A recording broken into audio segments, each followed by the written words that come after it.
Hi there, welcome to the Pixel Art. I wanted to show you how you can take your pixel image and then turn it into an activity for your students. So you'll see that I already have the question, what is the animal mascot for Richardson High School?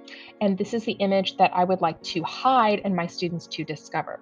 So to start, all I'm gonna do is select one of these cells.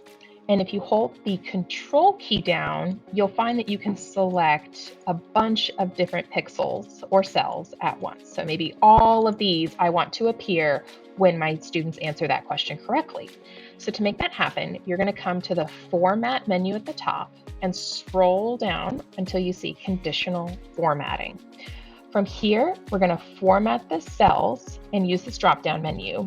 Scroll to the bottom to select the Custom Formula option.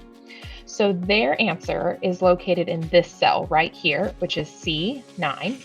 So basically, as long as C9, and I'm going to use these dollar signs to basically lock that cell because this is the only place that students should be answering.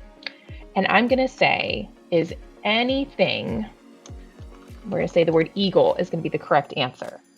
And you'll kind of see some of them turned green, but I'm going to fill these with white instead. So now that they are hidden. But if a student comes here and says the word eagle, you'll see that they're filled in. But if they choose the word a ram, maybe for Berkner, ooh, nothing changed, or a Mustang, that's not correct. So that is what your formula is telling you. You'll see these two carets right here. That's basically saying if it's not equal to eagle, then keep it white. So if it's Mustang, if it's Ram, nothing will change. It will stay white. But the minute that I do choose the word eagle, the white will go away and start to reveal the answer. And the same will work with all of these as well. So as I'm working, I like to keep this one white so that I know which ones I've already used, and then I can continue. I'll select maybe this one and this one and this one, and you'll go through until your entire picture is covered.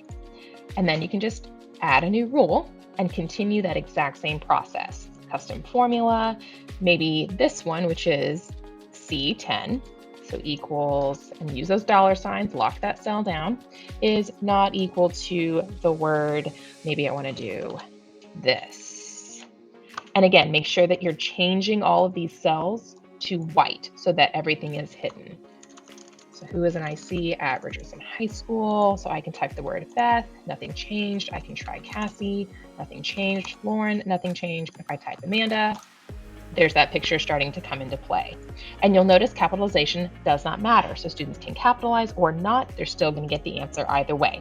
It will also work with numbers. It's just instead of the word, you would use a number instead. So if you're a math or science, that's how that could work for you.